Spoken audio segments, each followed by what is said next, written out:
Нэг амьсгаагаар.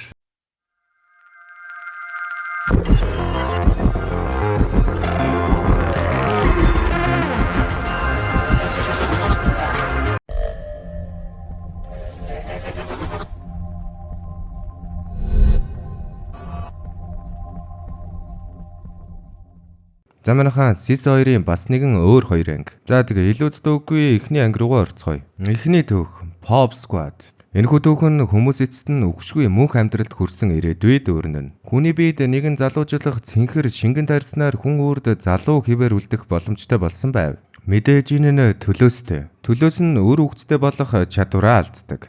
Баячууд үүлэн дээгүүр өндөрт тансаг амьдарч байхад ядуус харанхуй битүү ядуусын хороололд арай ядан амьдрна. Баян ядуу гэлтгүй хүн бүр мөнх амьдрах боломжтой ч хэрв хүүхдтэй болохыг хүсвэл тэр эрхээ алднаа л гэсэн үг. Энэ нь нийгэмд маш том асуудал үүсгэнэ. Аргагүй шүү дээ. Хин ч үхгүй болохоор мэдээж хүнсний нөөц хомсдож эхэлжээ. Ингээд хүн амыг хянахын тулд засгийн газар тусгай устгах баг байгуулсан байна. Албан ёсны бүртгэлгүй төрсөн бүх хүүхдийг цаазлах ёстой бөгөөд гуйл бусаар хүүхэд төрүүлсэн хүмүүсийг ч мөн устгана. Энэхүү устгах багийн нэг гишүүн мөрдөгч Брикс. Нэгэн өдөр энэхүү баг ядуусын хороололд хэн нэгэн хууль бусаар хүүхэд төрүүлж байгаа тухай мэдээлэл авна. Брикс тэр даруул бага дагуулan очино. Тэнд очиход нөхцөл байдал үнэхээр аимшигтай байлаа. Хог хаасаагүй аварсан угаалтуур хэр буртгаар дүүрэн мөн хөрөгчн доторх хоол муудаж өмхийн үнээр ханхилж байв. Харин гэрийн эзэгтэй тэднээс гуйж бид хинт ч хор хүргээгүй шүү дээ.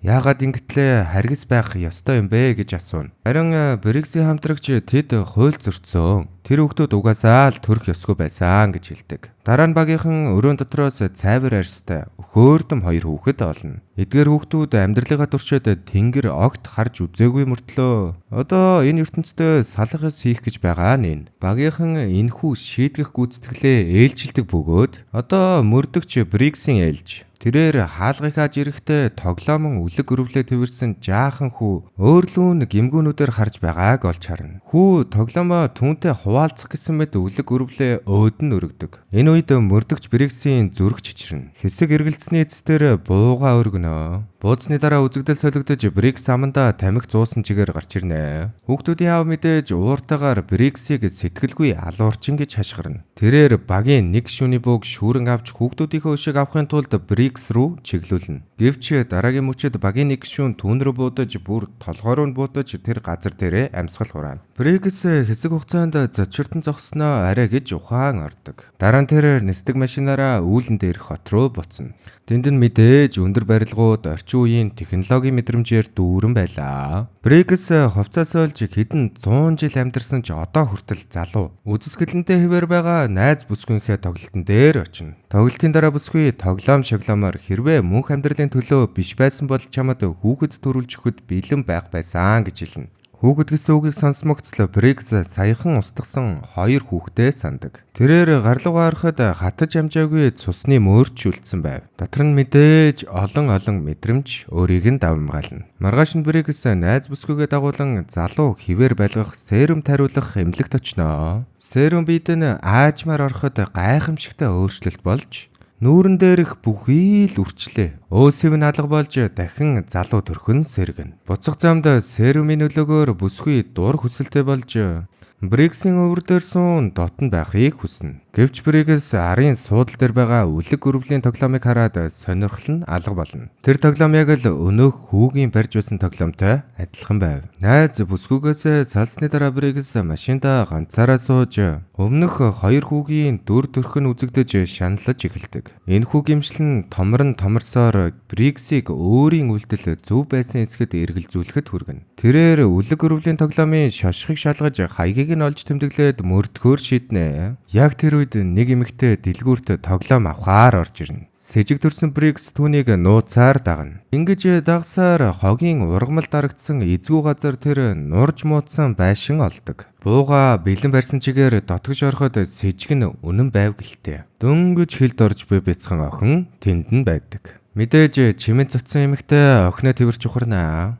Брикс түүнийг тавьшруулж зүгээр л ягаад мөнх амьдралаас татгалзан хүүхдтэй болох эрсдэл хийснийг ойлгомоор байна гэж хэлдэг. Эмэгтэй охиноо тоглох зуура өөрөө 200 гаруй жил амьдарсан. Амьдралд хийж болох бүхнийг үдсэн учраас амьдрал нэгэн хэвийн утгагүй болсон гэж ярина. Тэр энэ хүүхэд ирснээр бүх зүйл өөрчлөгдсөн. Хүүхэд яг л гэрлийн цацраг шиг түүний амьдралыг гэрэлтүүлж цаг хугацааг үзэсгэлэнтэй болгож ирэх жилүүдийг ч зөөлөж инээд баяр хөөрөөр дүргсэн гэж хэлнэ. Би яг л дахин төрсөн мэт өөрийгөө мэдэрсэн ч гэж хэлдэг.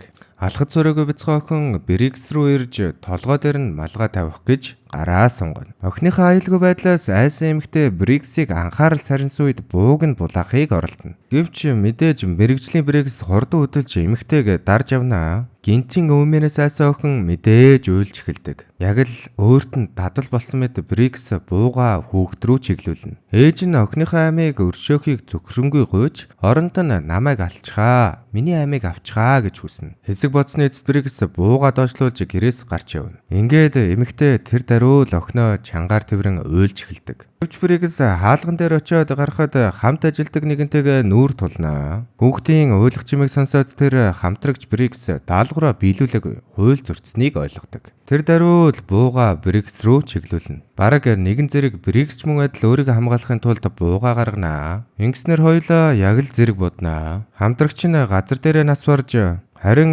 Брикс шархсан чигээр борон дунд ганхан алхна. Брикс боронд говийн унах зуур хүйтэн бороо түүний нүүрэнд тусаж амьгүй хотыг сүүлийн удаа харж газар дуунаж нүдээ үүр данснаар энэхүү түүх маань төгсдөг. Хятадуу тэгээд л хүн амаад ирэхгүй хүний нэг л хүүхэд шүү л гэдэг байх л төө. Сайхан урт наслан штэ манай эцдүүд. Энэхүү түүх маань бас 3 4 5 6 утгатай бөгөөд өөртөө юу гэж санагцснаа комент хэсэгт үлдээгээрэй. За тэгээд дараагийнхаа түүх рүү орцгоё. All Through the House. Энэхүү түүх нь зул сарын баярын өмнөх орой өрнөн. Ах トゥ хоёр унтаж чадалгүй ихээр догдолж Санта Клаус ямар бэлэг авчрах бол гэж догтлон шүн дундын үед түүнийг нэг харчих санаатай тэд доошоо сэм бууж ирээд бөөдөнгийн ард нуугдан чагнав. Харанхуйд хөшгөний ард нэгэн бараан дүрс гарч ирнэ. Тэд анхааралтай ажиглахад тэр хүн биш байв. Төөрөгдөл айдас болж хуурч хөшгөний занаас урт нарийнхан хэл сунаж гарч ирнэ. Энэ нь хэлээрээ иллэг хийх гэж биш. Харин ширээн дээрх сүү болон хоолыг шуналтаагаар сорж авч байв. Тэр урт тэлтэй амтай удалгүй өөрийгөө ил гаргаж хоолоо идэж дусснаа баяртайгаар илэрхийлнэ. Ах эгч хоёр мэдээж баяртай байснаасаа илүү айдас давтаж амаа дараад амьсгалахаас ч байна. Нөгөө амтан чин хүнд алхасаар бөөдөнгийн зүг ойртон ирнэ. Хурд сарвуунч шалан дээр товших дуу гаргана. Тэд бөөдөнгийн ард чичирч байсан ч айдас нь биелэл болж өнөх мангас бөөдөнг хүчтэй дүлхэн хажуу тийш шидэж тэдэнд нуугдах газар үлдээсэнгүй. Аргадан архирах дуу гаргаж шүлсэн гойдсон хурц шүттэй ам нь ил гарнаа. Тэд айсандаа ухарж хөдлөхгүй зогсож байтал өнөөх хамтан охины нүүрлүү ойртон ирнэ. Охин өөрийгөө идүүлэх гэж байна гэж бодсон ч гинэд тэр түүний нэрийг дууднаа. Дараа нь шүлсээр бүрхэгдсэн бэлгийг бөөлжиж гаргаж ирээд охинд өгчдөг. Охин мэдээж чичирсээр түүнийг авна. Дараа нь хүүд хандан мөн түүний нэрийг дуудаж